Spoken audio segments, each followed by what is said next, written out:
Olá pessoal, tudo bem? Tudo tranquilo? Tudo na paz? Iniciamos agora nossos estudos, a continuação dos nossos estudos sobre a Roma Antiga, ok? Falamos já sobre o período monárquico e estávamos falando agora sobre o período da República Romana. Falamos da introdução e agora vamos ficar mais atentos na questão da crise da República Romana. Então, pessoal, a crise na República Romana, que vai ocorrer aproximadamente entre o século II e o século I a.C., ela vai ter uma série de características, um custo social e humano muito grande, onde os plebeus vão estar empobrecidos e vai também criar o latifúndio daqueles plebeus que ficaram. Os plebeus que foram para as guerras ou vão morrer ou vão voltar empobrecidos e vão virar a massa dos grandes proletários. E os plebeus que ficaram investindo no comércio vão ficar ricos e vão comprar terras e vão criar grandes latifúndios. E com isso, com esses plebeus empobrecidos, vai ocorrer uma série de saques, de assassinato, de sequestro, e uma grande massa de miseráveis e desempregados vão estar na sociedade romana nesse período. Mesmo assim, Roma vai estar expandindo, porque vai estar conquistando novos territórios, e os plebeus que vão estar na cidade vão estar empobrecidos, que vão ser os proletários. E vai existir aquela concentração de terra na mão dos plebeus que vão criar os homens novos, né, que vão fazer grandes latifúndios, e para isso vai gerar também uma grande desestabilização da sociedade romana, onde vai haver saques por parte dos generais patrícios e também vai haver crimes, assaltos e mortes em grande quantidade, ok? Neste cenário vai surgir os irmãos Graco. Quem são os irmãos Graco? Tibério Graco e Caio Graco. Primeiro, Tibério Graco, ele surge com um discurso de reforma agrária. Tibério fala assim: temos que dividir as terras para os romanos proletários que não têm terra. Temos que dividir, isso é reforma agrária. Dividir a terra para os que não têm. Então ele surge com esse discurso muito forte e ele vai acabar sendo assassinado por conta dessas suas ideias de distribuir terra para quem não tem. Ok? Então Tibério é assassinado. 10 anos depois, o seu irmão Caio Graco também vai sugerir a distribuição de terras, ou seja, a reforma agrária, e também vai ser morto por esse motivo. Pessoal, então neste cenário também, Roma não permitia a distribuição de terras para os pobres, ou seja, a Roma não permitia a reforma agrária, ok? E dentre os destaques dos militares, podemos dar destaque ao general Mário. Conhecem o Mário? Não é este Mário. O general Mário vai se tornar cônsul, ele vai criar o soldo, ou seja, o pagamento por trabalhar no exército, e ele também vai acabar sendo assassinado por essa sua questão de querer ajudar aos proletários. Também podemos destacar o general Sila, que ele vai assumir o comando, ele é um aristocrata e ele vai extinguir ali o tribuno da plebe. Posteriormente ele vai se aposentar. Tudo isso que nós estamos falando são características da crise, da bancarrota, do declínio da República Romana, ok? Tudo são características. Uma sociedade em crise, uma sociedade na miséria, uma sociedade na qual não se permite reformas agrárias, ok? E em torno de tudo isso vai ocorrer ainda a revolta de Espartaco. O que foi a revolta de Espartaco? Como é que foi? Foi uma revolta de escravos. Temos que lembrar que a Roma, nesse período, tem uma quantidade grande de escravos. E a revolta de Espartaco vai ser uma grande revolta de escravos neste contexto histórico. Pessoal, tem até um filme, uma série, Spartacus, né, que conta a história de Espartaco, que era um gladiador que vivia na região de Trácia. Ele tinha um sonho de voltar para casa, ele queria voltar para o seu lar. Então, ele sendo escravo não poderia fazer isso. Então ele vai liderar uma fuga em massa e vai liderar uma rebelião de escravos. E vai conseguir vários gladiadores para fugir com ele. Gladiadores são os escravos que lutavam para divertimento dos romanos. Então ele vai juntar aproximadamente 120 mil escravos e vão conseguir fugir do cativeiro. Pessoal, essa fuga apavorou os senadores romanos. Os senadores ficaram desesperados porque a sua grande mão de obra escrava tinha fugido. Aproximadamente, como eu falei agora, 120 mil escravos tinham fugido. Então os senadores ficaram desesperados, apavorados com isso e começaram a se reorganizar. E os generais Crasso e Pompeu, através de um custo humano muito grande, com bastante custo, dificuldade, os generais romanos conseguem recapturar 6 mil escravos desses 120 mil que fugiram. Esses 6 mil escravos, eles são pegos e, para poder dar exemplo para os demais, todos são crucificados, são crucificados. Nessa época, ser crucificado era a morte normal. Como hoje a cadeira elétrica não é morte para os condenados, não é normal, injeção letal não é normal, na época, todo bandido, assassino, criminoso, era normal morrer na cruz, nessa cruz que nós conhecemos da cristandade, do cristianismo.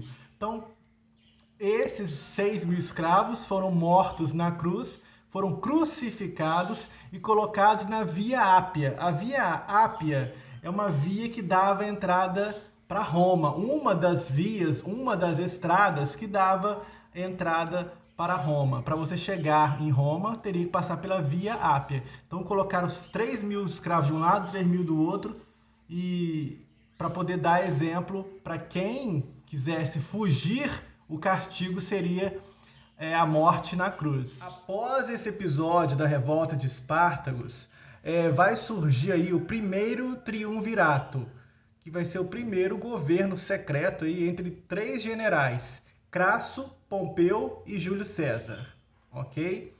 O governo que vai ser dividido em territórios romanos. Por que Crasso, Pompeu e Júlio César? Crasso era o homem mais rico de Roma. Pompeu era o general romano mais famoso, um grande general romano. E Júlio César era um grande político, né, que era descendente das origens aí de Rômulo e Remo. Então, o primeiro triunvirato liderado por Crasso, Pompeu e Júlio César vai ter alguns problemas. Crasso vai cometer um erro, vai fazer uma expansão mal planejada rumo ao Oriente e vai acabar morrendo. Pompeu e Júlio César eles vão entrar em conflito direto. Júlio César vai invadir Roma e entre as batalhas vai vencer Pompeu, que morre nessa batalha. Então, Júlio César vai se tornar um ditador romano, sozinho. Então Júlio César vai concentrar todo o poder em suas mãos e vai conquistar novos territórios, como o território dos gauleses. Ele vai tomar a Grã-Bretanha e também vai tomar a Grécia. Júlio César, certo dia, também vai querer tomar o Egito. Então ele vai ao Egito e, chegando lá, conhece a Cleópatra. Não que esteja da sua conta, querida Artrites, mas me disseram que este tal Júlio César é de fechar o comércio. O generalíssimo dos exércitos romanos, Júlio César.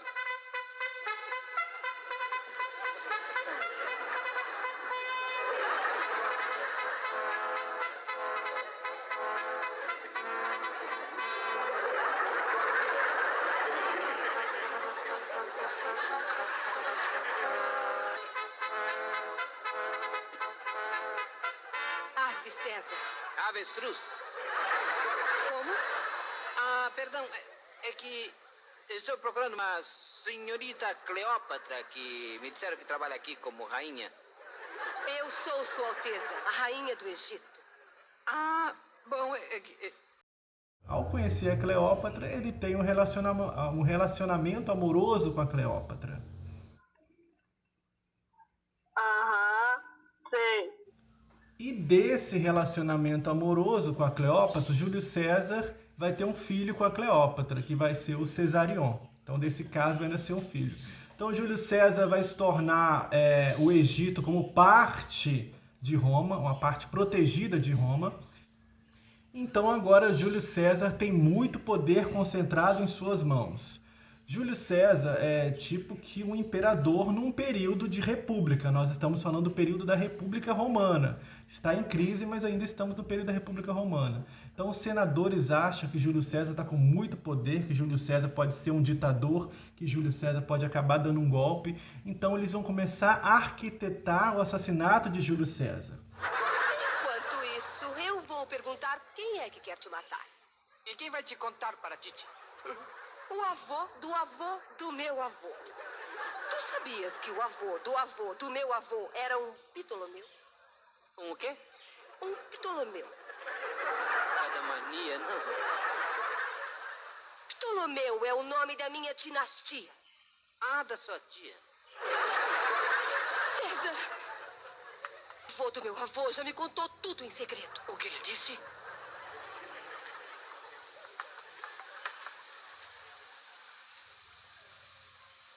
Que serás assassinado por Brutus. Com brutalidade? Brutus é o nome de quem vai te matar. Certo dia, o Senado chama Júlio César para ter uma conversa e ao Júlio César chegar no Senado, ele é esfaqueado diversas vezes por todos os senadores, inclusive por Brutus, que era um tipo afilhado dele.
Daí aquela frase famosa, até tu, Brutus, meu filho, foi a frase que Júlio César proferiu ao receber uma facada também do seu protegido, desse jovem que era orientado por ele, também por Brutus. Aí ele vai proferir essa frase, até tu, Brutus, meu filho. Então, pessoal, com a morte de Júlio César, vai começar agora o segundo triunvirato. Ok? O primeiro triunvirato era composto por Crasso, Pompeu e Júlio César. Agora, o segundo triunvirato vai ser composto por Marco Antônio, Otávio e Lépido. Ok? Quem era Marco Antônio? Marco Antônio era sobrinho de César. Quem era Otávio? Otávio era sobrinho de César. E quem era Lépito? Lépito era amigo de César. Então, o que vocês acham que eles vão querer? Eles vão querer a vingança, da morte de Júlio César. Ok? Vão querer vingar a morte de Júlio César. E é isso que vai ocorrer. Vai começar uma caça aos senadores que mataram, que esfaquearam Júlio César. Brutus vai ser perseguido até na Grécia, porque Brutus, por ser um homem próximo a Júlio César, porque ele foi um dos que também deu uma facada, ele vai ser caçado, vai ser encontrado na Grécia e vai ter uma morte terrível pela guarda pessoal de Júlio César. Lépito, após essa caça aos matadores de Júlio César, Lépito vai se retirar da política. No caso, fica Marco Antônio e Otávio, ok? Porque Lépito vai sair, vai se retirar da política. Certo dia, Marco Antônio vai para o Egito e lá conhece Cleópatra, aquela mulher bonita.